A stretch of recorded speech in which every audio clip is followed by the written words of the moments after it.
Hey guys, Greg Silverman for CIOs and Bowties here. I hope you're all safe and sound. We spoke about the mutation of the COVID-19 virus, and it looks like that's what's happening. So please be safe and sound. A quick wrap-up of news for the last week that everyone liked. Lovely article. It talks about the Volcker rule being rescinded and unintended consequences. It's come to it from a bit of a VC fintech angle. But what I really want to speak about real quickly is you'll remember the Glass-Steagall Act, which was put in after the 1920s depression. That separated commercial banking from investment banking. It was rescinded in the 2000s, and they cite the reason that's why the 2008 financial crisis came about. And then the Volcker rule tried to re-implement Glass-Steagall, essentially making it impossible for banks to invest principal capital into deals and had to have their customers' hearts ahead of everything else. Volcker rule's now been rescinded, so we're going to see where that goes. What's interesting now is that banks are allowed to reinvest in private equity funds as principal, hedge funds, venture capital, and credit funds. And of course, KKR and Apollo and all those mammoth private equity funds have built themselves off of private credit. So interesting to see where that goes. Next article, this is a great one. It's a nice graphic on it. It says how big tech makes their billions. The 5 big techs, which we'll go through in a second, collectively generated $900 billion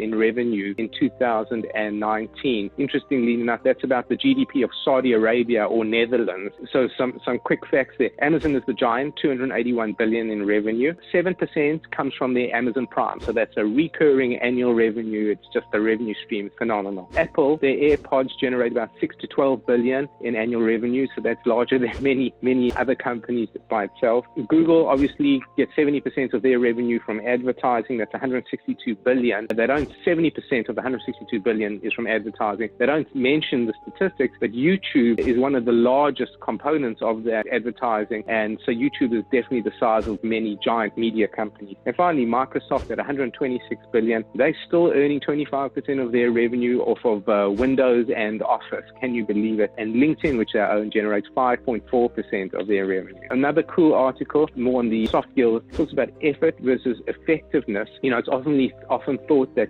you have to work hard and intense to be effective. That might not be the case. It talks about busy work. Busy work is when you work hard and put in a lot of effort, but it doesn't go anywhere. It talks a little bit about memory recall. The best way to recall something is to close the book or the literature and to do active recall from your head. That's the best way to commit something to memory. Startups are hard, as if we didn't know that. They require patience, but at the same time, you've got cash burn, so you've got to balance your effort with your efficiency, your effectiveness quite clearly. The last thing they say, it's okay to be ignorant if you're willing to learn, but if you have a blind spot and you are what they call half efforts and not willing to learn, that is a recipe for disaster. Last article, best place to invest before the US dollar plunges, talks about Stephen Roach, Morgan Stanley predicts that the dollar is going to fall about 35% in the next year, based on the Fed expanding its balance sheet by about $3 trillion.